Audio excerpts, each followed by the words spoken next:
Ready? Start.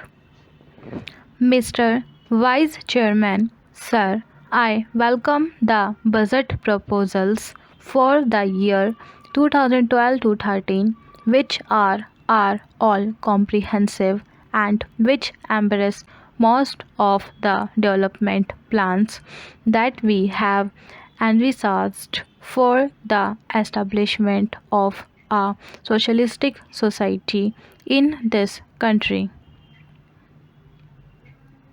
In spite of the taxation and the introduction of fresh duties, we find that the finance minister has succeeded in disturbing only a microscopic section of the people of this country to extract sufficient funds for our schemes. The finance minister has also succeeded in finding funds for almost all the development plans of this country, which will add to our good. While we discuss the general aspects of the budget, we will have to consider the activities of most of the sections that are now covered in the budget. Even though the provisions are there, I think, sir, the expenditure on some of the activities envisaged in this budget should be subjected to a thorough scrutiny. In this respect, sir, I wish to bring to the notice of this House the special feature of the educational system of this country. Some of the members have mentioned something about the educational system of this country, have remarked that the allocation of funds is not adequate and that the provision should be revised according to the needs of this country.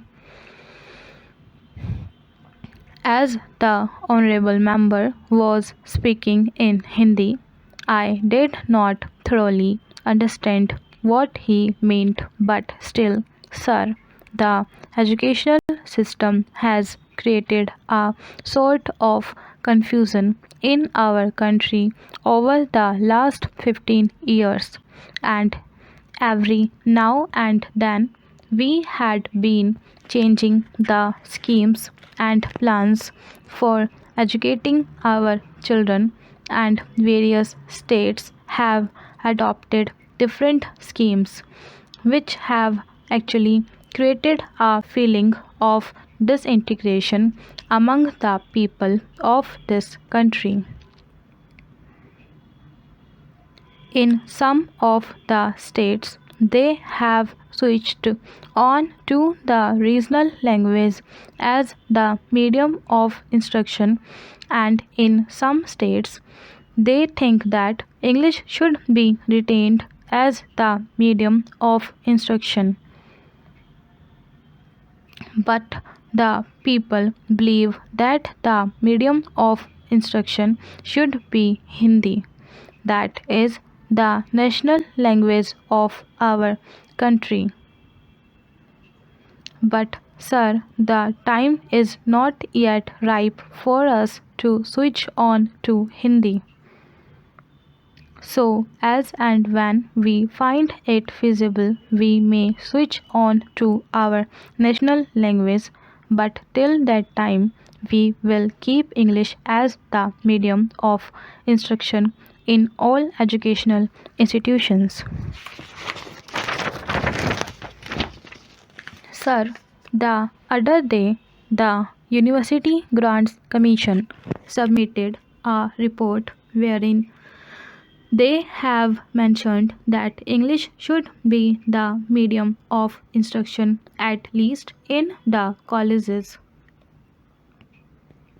Sir, it is my opinion that English should be retained in this country for years to come till we find that we could translate all the essential books on science and technology, etc., into Hindi, which should be able to help us in educating our boys, especially in the technical institutions, through Hindi as the medium. Here, sir, some of the members have pointed out with regard to the introduction of different types of education in the same state or in various parts of this country. We find that a majority of the children of our country are educated in the basic system, which brings out, as far as I know, second class citizens in this country who are to be governed by the boys who are sent to the public schools. Most of the children of the haves are sent to the public schools and they are imparted expert training, and when they come out they are definitely superior to those boys who undergo this basic system of education.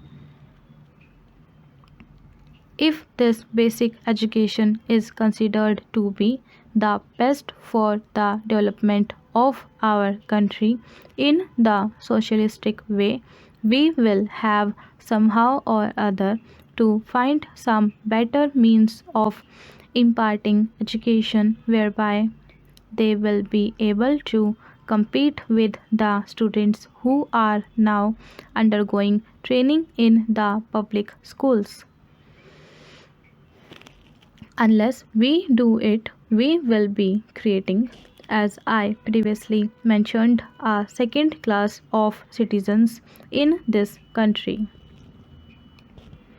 I hope the authorities who are concerned with the planning of education in this country will review their schemes according to the suggestions that I have put forth now.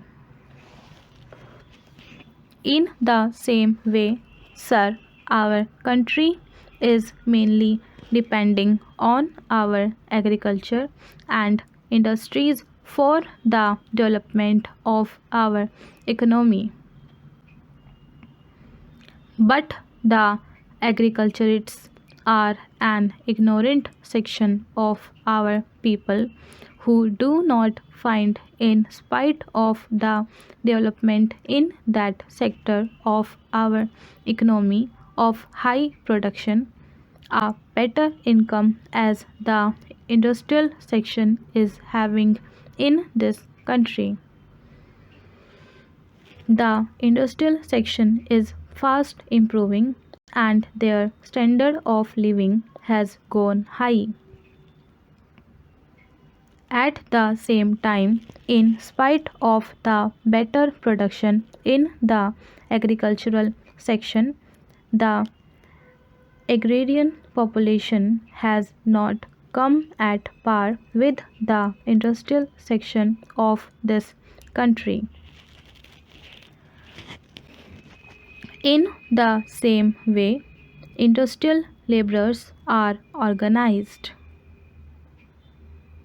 Most of them are given so many benefits and advantages according to the legislation that is passed for the betterment of industrial laborers of this country.